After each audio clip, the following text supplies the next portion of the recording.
why the Avengers never truly understood Tony Stark. From the very beginning of times, the Avengers, *, Tony was never truly seen by his teammates. Cap once challenged him, "Take away the suit. What are you?" Take that off. What are you? Genius, billionaire, playboy. That question cut like a knife, striking at Tony's most vulnerable insecurity. In Steve's eyes, Tony was just a spoiled rich kid who relied on technology to play hero, someone who didn't understand sacrifice or responsibility. Yet when real crisis struck, it was Cap frantically calling for Tony over the comms, desperately needing backup.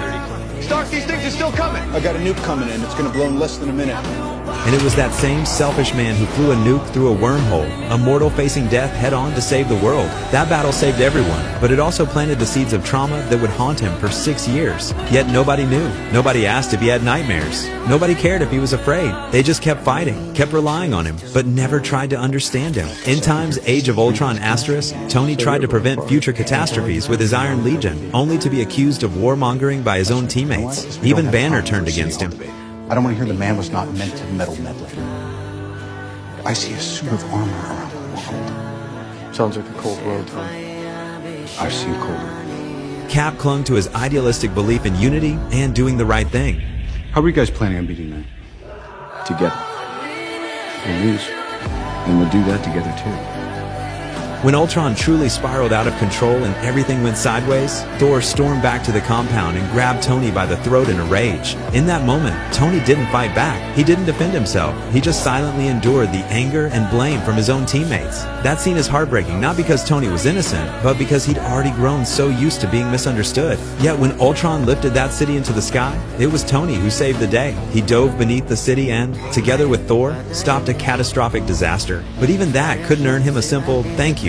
Or, I get it. In Time's Civil War *, Tony chose to sign the Sokovia Accords, not to control anyone, but to give the team legitimacy and give the world accountability. Yet once again, he became the target of everyone's anger. The deepest cut came from Steve. When Tony discovered the truth about his parents' murder and broke down seeking justice, the man he considered a brother held him down. In that moment, Tony wasn't defeated by an enemy. He was betrayed by someone he trusted. His pain wasn't just about his parents' death. It was about being misunderstood, isolated, and abandoned all over again. In Time's Infinity War *, facing Thanos, Tony still charged to the front lines. His armor shattered, his nanotech depleted, his body covered in wounds, but he never backed down. Tony proved through action that he wasn't the chosen one, but he was always the one willing to step up.